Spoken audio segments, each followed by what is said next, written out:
All right, welcome everybody to the Section 508 Refresh Seminar, and thank you for joining us this morning.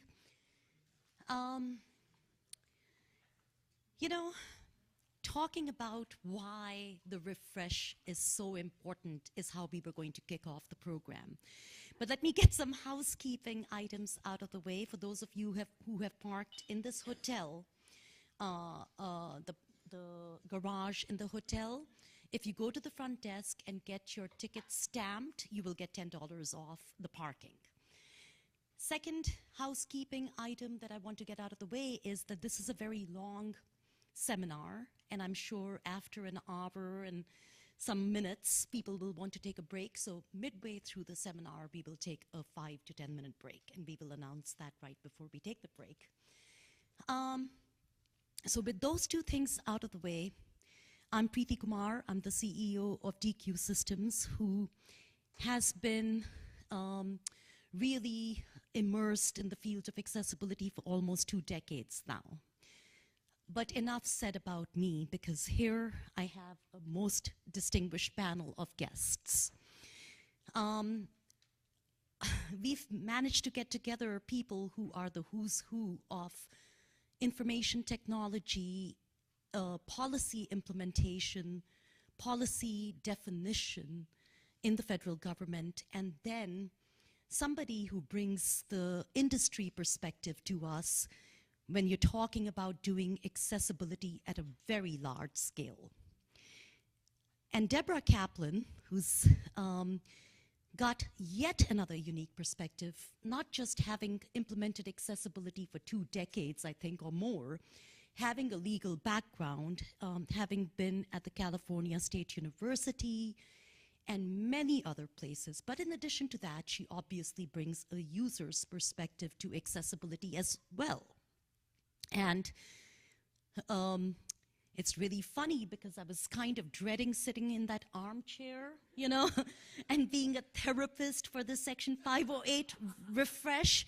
And I'm glad, because of this logistical nightmare, I had to move down to the straight chair because I'm much more comfortable in it and much more used to it.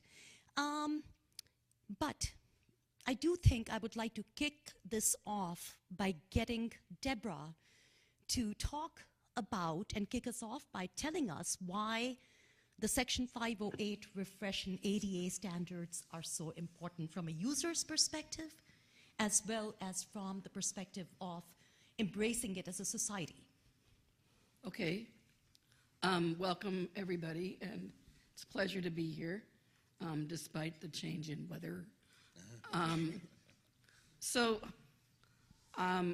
thinking a lot about a couple of very recent experiences, and I'll tell a couple of stories that might help illustrate some of my points. The very recent experience of coming in and finding a ramp that was too steep. It was barely wide enough for my chair, and I didn't think it would be, actually. But then it was too steep, and my footrests were hitting the ramp itself, and I was not interested in trying to go down that ramp at all to get off the stage. And so I guess the first, and Preeti said to me, but the hotel, they're supposed to be ADA compliant, wouldn't they know? And I mean, any of us who have much experience go, oh, ha, ha, that's really funny. But I said, well, testing is important, isn't it? Because you can't trust, you got to verify.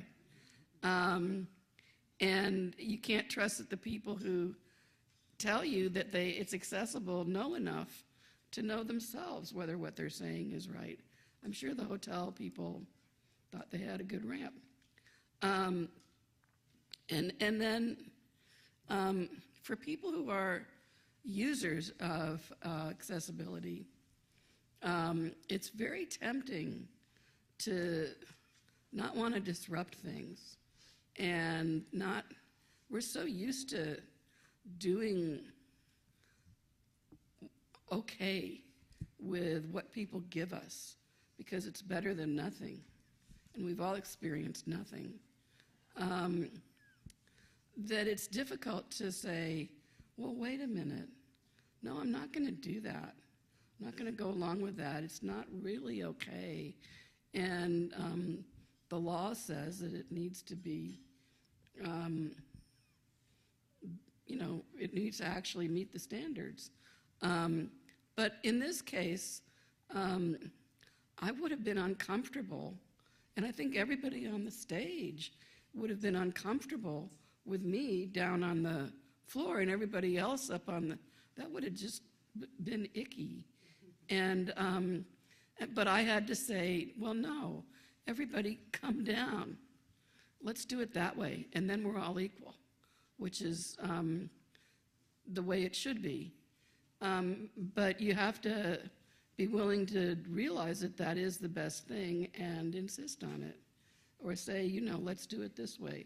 And so I think the message for consumers is trust your gut, and it's not wrong to expect equality and to expect to be able to function.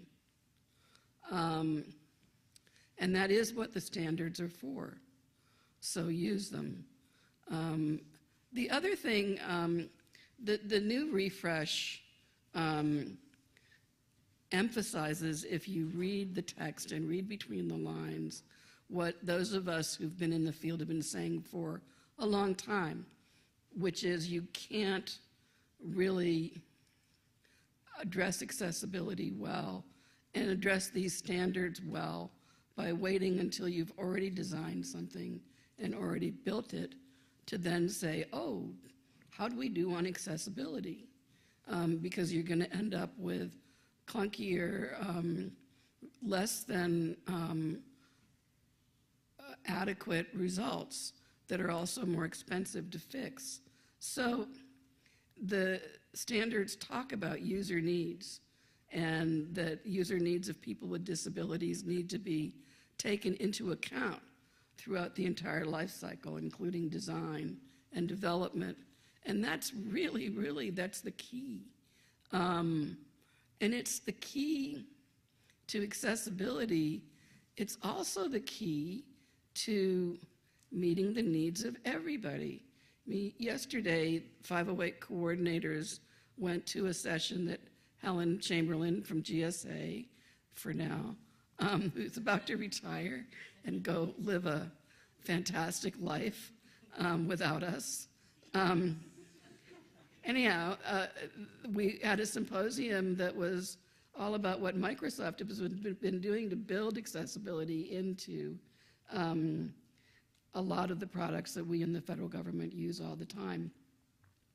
And they're doing things to really do that user needs thing well, with design specs relating to accessibility and making sure that it's addressed before they start actually building anything.